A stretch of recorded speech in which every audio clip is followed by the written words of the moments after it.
Hey there, it's me, Miss Terrell, picking up on our Period 3 lectures and notes. I think this is the fourth installment, and we are looking at the American Revolution and Confederation.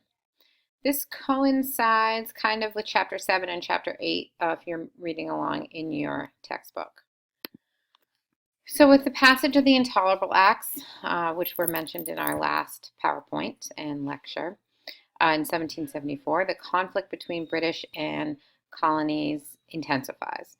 Over the next 2 years, many Americans would reach the conclusion that the only solution to their problem with the British government would be to sever all ties with the British government, right?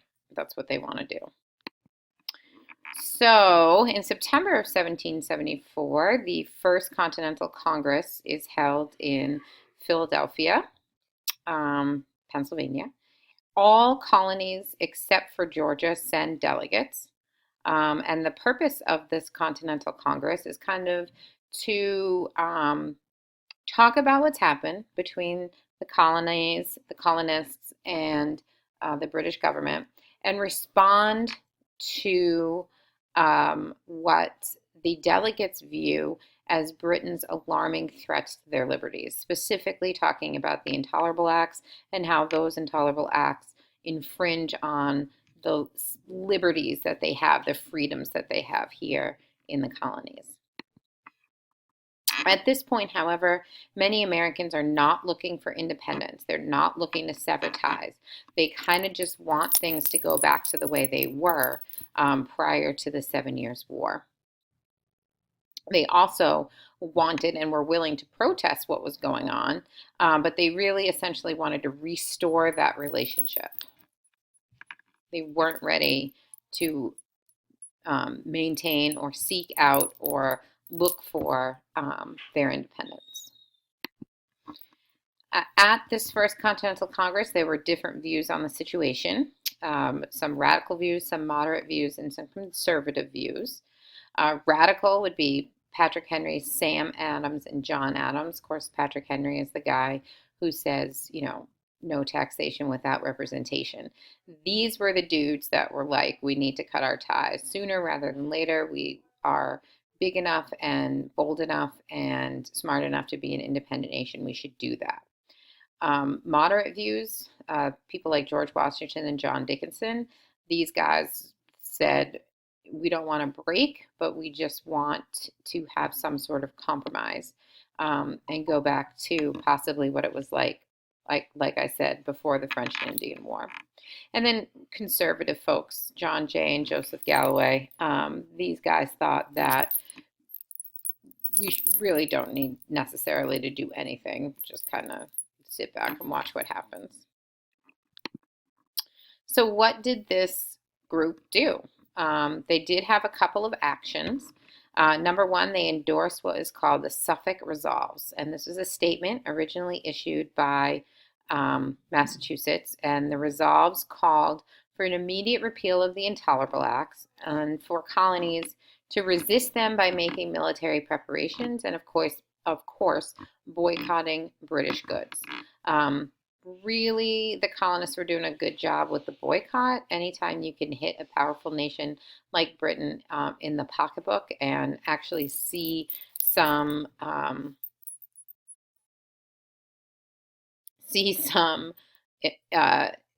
that the boycott was working. They were losing money, so they were proud of that. So they want them to continue boycotting British goods. They also want them to make military preparations and somehow show the British that they were serious about moving on if they had to. Another act is they passed the Declaration of Rights and Grievances, and this is a document that we're actually going to look at some point in class. But essentially what the Declaration of Rights and Grievances did was back the moderates. It was essentially a petition that urged the king to make right or redress colonial grievances and restore those colonial rights that the Intolerable Acts were taking away, or that they felt the Intolerable Acts were taking away. In a conciliatory gesture, and also regulated Parliament's authority to regulate Congress, or commerce rather. A third action was that it created the Continental Association, which essentially was a network of committees to help enforce the economic sanctions on the Suffolk Resolve. So this was like the 13 colonies, the people coming together and proving to themselves, really, that they could work as a unified group and follow through with the Suffolk Resolves and continue on with the boycott or start the boycott and then continue on, maintain it. Lastly, it declared that if the colonial rights were not recognized, delegates would then meet again in May of 1775. So they had a plan, they were working on it, they were going to see how it went, and then they would regroup and figure out where to go from there. During this time period, however, the king gets word of the First Continental Congress's position. He is not happy about it, and he declares Massachusetts to be a state of rebellion and sends additional British troops over there to kind of put this rebellion down. Essentially, this would lead to violent clashes throughout Massachusetts. The first two known, or the biggest known battles here, are the battles of both Lexington and Concord. Happens on April 18th, 1775. And General Thomas Gage, who was the British general, sends a large force of troops in effort to seize colonial supplies over in Concord. The Minutemen, who are essentially colonial militia, show up and meet them on the village green. They are forced to retreat because of heavy fire. They're severely outnumbered, and they lose a total of 8 men.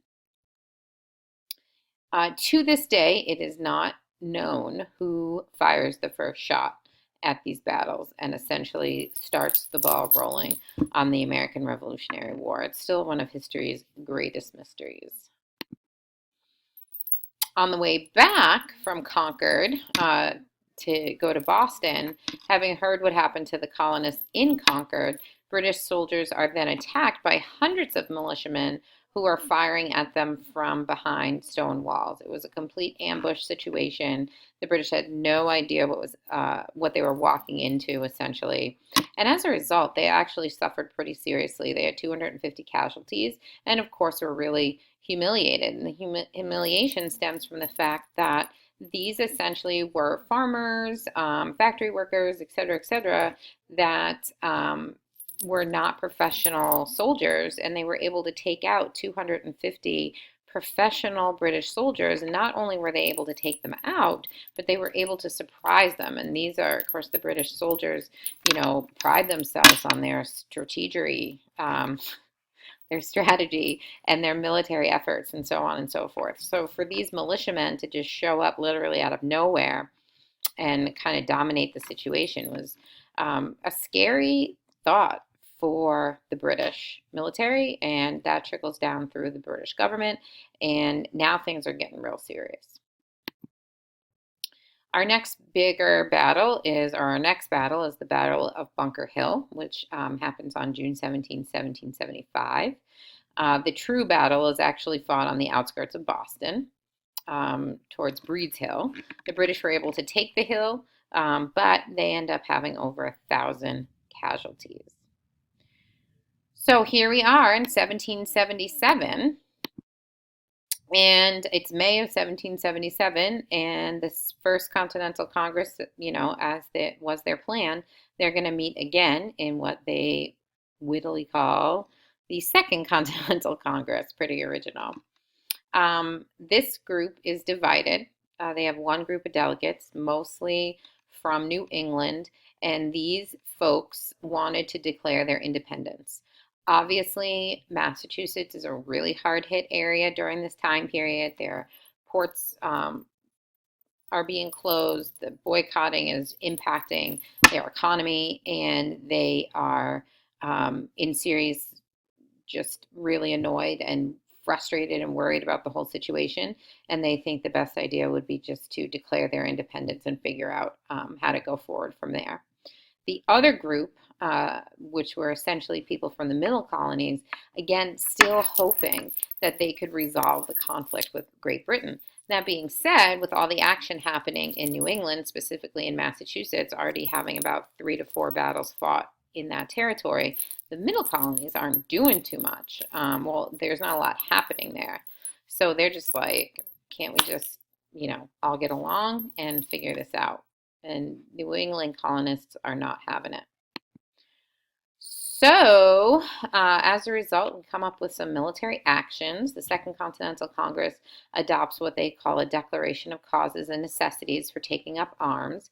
And this essentially calls upon the 13 colonies to provide troops to create an army. So if they need to, they can go to battle. George Washington is appointed the commander-in-chief of this new colonial army, again making a name for himself in the French and Indian War. Benedict Arnold was asked to raid Quebec to draw Canada away from the Empire, and an American Navy and Marine Corps essentially was organized in the fall of 1775 with the purpose of attacking British ships. Now, all of this being said, there were some peace efforts, some olive branches that were extended. And July, most notably, July 1775, delegates from the Second Continental Congress vote to send an olive branch petition to King George III, pleading their loyalty and simply asking him to intercede with Parliament and secure peace and protection in colonial rights. The king gets the olive branch petition and essentially dismisses it and enacts the Parliament's Probatory Act, which essentially is him saying that now, because of this, all the colonies are in rebellion, not just Massachusetts. Enter Thomas Paine, really, really smart guy. In January 1776, he writes and publishes what is known as the famous Common Sense pamphlet. The Common Sense pamphlet essentially is Thomas Paine's way of arguing in a clear and forceful way, very eloquently written, for the colonists to become independent states and the need for breaking all political ties with the British monarchy. Essentially, he's like, we can't go on with this anymore. We need to cut our losses now and move on for the betterment of our own society and become an independent nation. He argues that it was contrary to common sense, hence the title, Common Sense Pamphlet, for a large continent to be ruled by a small and distant island, and for the people to pledge allegiance to a king whose government was corrupt and whose laws were unreasonable.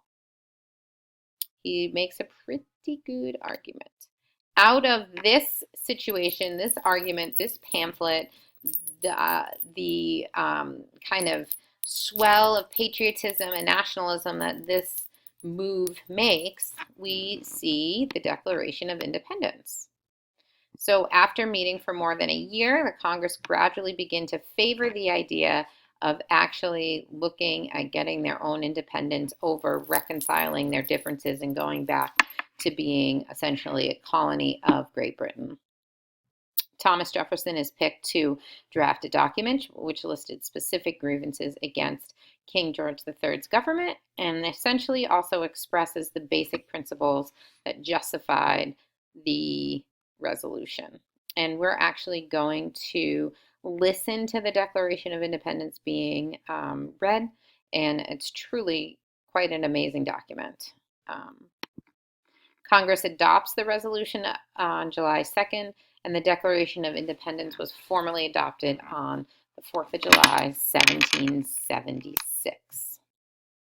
So we're going to stop here for this particular PowerPoint, and our next one will focus on the Revolutionary War and all that entails. Thanks for joining me today. We'll see you in class next time.